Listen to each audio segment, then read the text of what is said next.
আজকে আমি বানাবো লাচ্ছা সেমাই। তো লাচ্ছা সেমাই তৈরি করতে একেবারে সহজ পদ্ধতিতে। তো বন্ধুরা চলুন কীভাবে আমি লাচ্ছা সেমাই তৈরি করি দেখে নিই। তো এখানে আমি দুধটাকে ভালো করে ফুটিয়ে নিয়েছি। আমি এখানে প্যাকেটের দুধ নিয়েছি, আপনারা চাইলে গরুর দুধ দিয়েও তৈরি করে নিতে পারেন।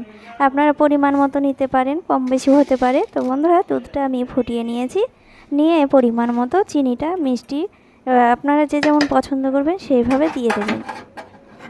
তো আমি চিনিটা দিয়ে দিয়েছি, দিয়ে আমি আরও কিছুক্ষণ ফুটিয়ে নেব।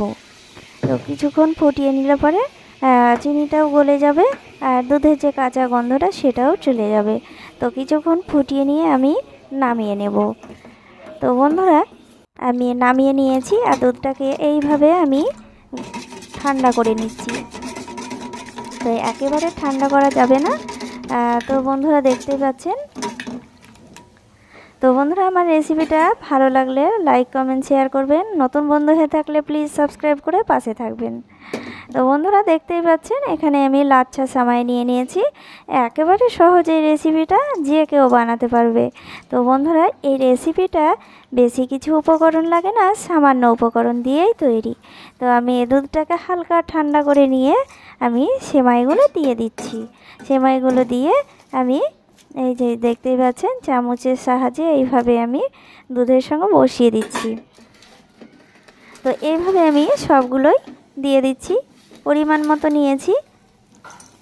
তো এগুলো আমি দিয়ে আমি চামচে এইভাবে বসিয়ে নিচ্ছি। তো আপনারা যদি পাতলা খান তবু দুধটা বেশি দিতে পারেন। আর দেখতেই পাচ্ছেন এটা কিন্তু দুধগুলো একেবারে শুষে নেবে। তো বন্ধুরা এইভাবে চামচ দিয়ে আমি বসিয়ে নিয়েছি।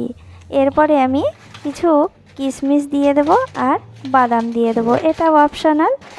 দেখতেই পাচ্ছেন এটা আমি দিয়ে দিচ্ছি কিশমিশ আর বাদাম। তো বন্ধুরা রেডি হয়ে গেল লাচ্ছা সেমাই।